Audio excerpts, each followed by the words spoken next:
The Family Corleone is a 2012 novel written by Ed Falco, which is a prequel to Mario Puzo's The Godfather, both the book and the movies. And I say movies because there are characters in this book which pop up in the likes of Francis Ford Coppola's The Godfather Part 2, who are not in any of Mario Puzo's book, like Frank Pentangeli.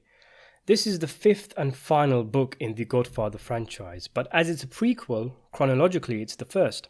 Mario Puzo's The Godfather is the original book written back in the 60s, and then he followed The Godfather up with The Sicilian, which is not completely related to the Corleones and their story, but does have characters who cross over. Decades later, Mark Winegardner won a competition to write a Godfather sequel, actioned by the Puzo estate, which he did call The Godfather Returns. That book has a sequel called The Godfather's Revenge. Aside from The Sicilian, I've read and reviewed all of these books on the channel, so check out my reviews if you're interested. There's bits and pieces to love from all of them. Mario Puzo's The Godfather was an outstanding piece of work, but I wasn't the biggest fan of Winegardner's follow-ups. I felt they were quite weak overall, and the characters just didn't feel the same from the ones we know and love. So this brings us here to the Family Corleone. I was skeptical going into this one, partly because the previous two Godfather books weren't so great, but mainly because it was a prequel. I mean, how many prequels, both books and films, have actually lived up to the hype? They're instantly on the back foot, for various reasons. We know how the characters will end up. If there's characters who are in the prequel but not in the sequel, it most likely means they'll be dead before it finishes. Prequels tend to take place at far less interesting time periods with less interesting plots than the original, and as we know, not everything needs to be explained. Sometimes it's best to just let our minds wander and imagine how things came to be, rather than show us in great detail and ruin the mystery. With that being said, The Family Corleone has an aroma of legitimacy around it because it's based on an unproduced screenplay by Mario Puzo himself for A Godfather Part 4. Yup, even after the painful reception of The Godfather Part 3, Francis Ford Coppola and Mario Puzo were actively looking to make a fourth film. Puzo's death in 1999 stopped the plans for a fourth film, but it might interest you to learn that a while ago, Paramount Pictures acquired the rights to make more Godfather movies, and they've expressed interest in continuing the saga. I've got a much more detailed video on The Godfather Part 4 on the channel, which breaks down exactly what a fourth movie would have been about, but to summarize, Andy Garcia's Vincent Corleone from the third film would take the family into the new century, get involved in drugs, and send the Corleone family and himself crashing out of existence when he's taken out in a blaze of bullets. None of that is in The Family Corleone. This is a full prequel, not sequel, but The Godfather Part 4, like the second movie, was going to do a split chronological timeline thing where the present day timeline would focus on Vincent and the flashback timeline would focus on his father, Sonny, who also died in a torrent of bullet fire. Sonny's initiation into the family would be explored, coinciding with the rise of Vito Corleone as the head of the most powerful New York family. I had a lot of thoughts on this. As mentioned, check out my other video for more details, but I thought it sounded interesting. You had the whole father-son comparison in part 2 being done again here, and with the right script and cast, it could work, who knows. It would be difficult, but I would have liked to see it. Instead, we've gotten what is essentially a book version of the flashback timeline of The Godfather Part 2. So, what exactly is The Family Corleone about? Well, the official synopsis says, The Great Depression, 1933. New York's crime families have prospered, but with the coming end of Prohibition, a battle is looming. For Vito Corleone, nothing is more important than his family's future, and his eldest, Sonny, is a cause for concern. Vito pushes Sonny to be a businessman, but at 17 years old, impatient and reckless, Sonny has other ideas. He wants in on the real family business. That's a good blurb. Short, interesting and intriguing, not like the Winegardner books where if you read the back, you'd have huge chunks of the book spoiled for you. So yeah, Sonny is pretty much the main character, and we follow him doing low-level crimes like stick-ups with his gang behind his father's back. He doesn't want the mechanic's job his father got for him, and he has his eye on joining the family business. The book utilizes Sonny's story and development to tell other stories and the far more expansive plot of the rise of Vito Corleone. A big-time gangster, Giuseppe Mariposa, based on the real-life Salvatore Maranzano, is engaged in a mob war with a rival family, based on the real-life Castelmarese war. He's also based on Maranzano's rival, Joe Masseria. This is a little bit weird because The real Maranzano is referenced in the original novel, and yet Mariposa basically replaces him, just so that discrepancies with Mariposa's death are smoothed out. It's not a big deal, but I think they should have just kept the name as Salvatore Maranzano and done what they wanted with having him die when, he dies in the book, using their creative license. It's actually more weird that this guy, who's talked about a bit in the original book, all of a sudden has a different name. Anyway, after taking out his rival in humiliating fashion, Mariposa sets his eye on swallowing the entirety of New York, in particular Don Vito Corleone and his lucrative businesses.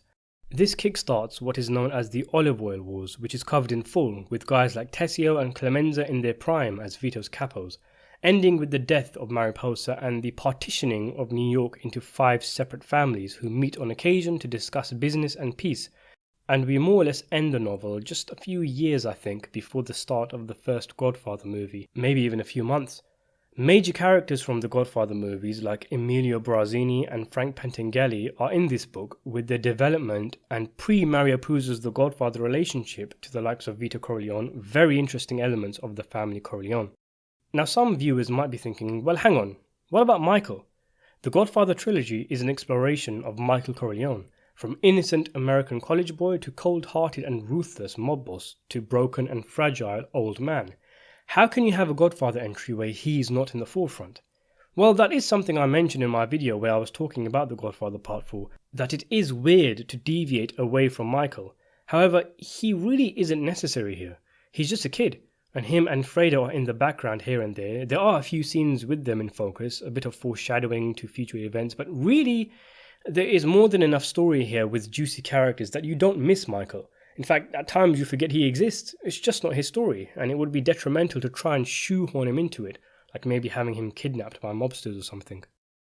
One of the primary characters in this novel, in fact, I think you could even make an argument that he's the main character, I'm sure he has just as much screen time as Sonny and Vito, is the vicious and legendary mob enforcer Luca Brasi. All we've really seen of Brasi in the Godfather films is in the first film, where he is introduced as some kind of scary, creepy gangster, but then flubs a wedding congratulations and then gets killed like a mug.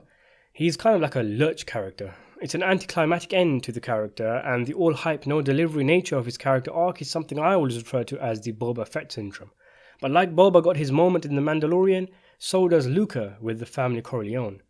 To be fair, whilst the Godfather novel more or less follows the same beats as the film, they mention some of Luca's terrifying deeds in the past, including one where he has a newborn baby thrown into a furnace.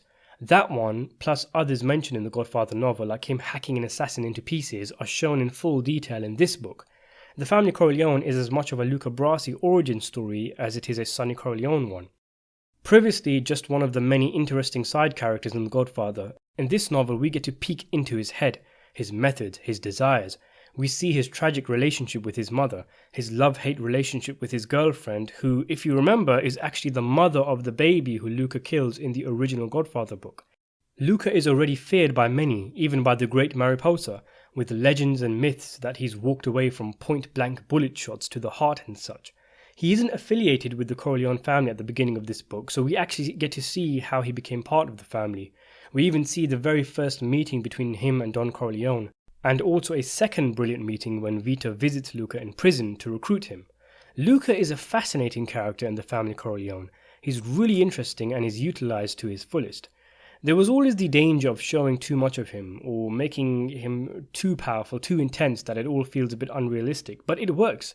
We even see why he's such a lumbering, stuttering character in Francis Ford Coppola's The Godfather, with the family Corleone's take, similar to what happened in the original book, except here after Luca kills the mother and baby, he takes some pills to kill himself but fails, and it results in him getting some kind of brain damage, and he goes a bit Frankenstein, which is why he talks the way he does in the film.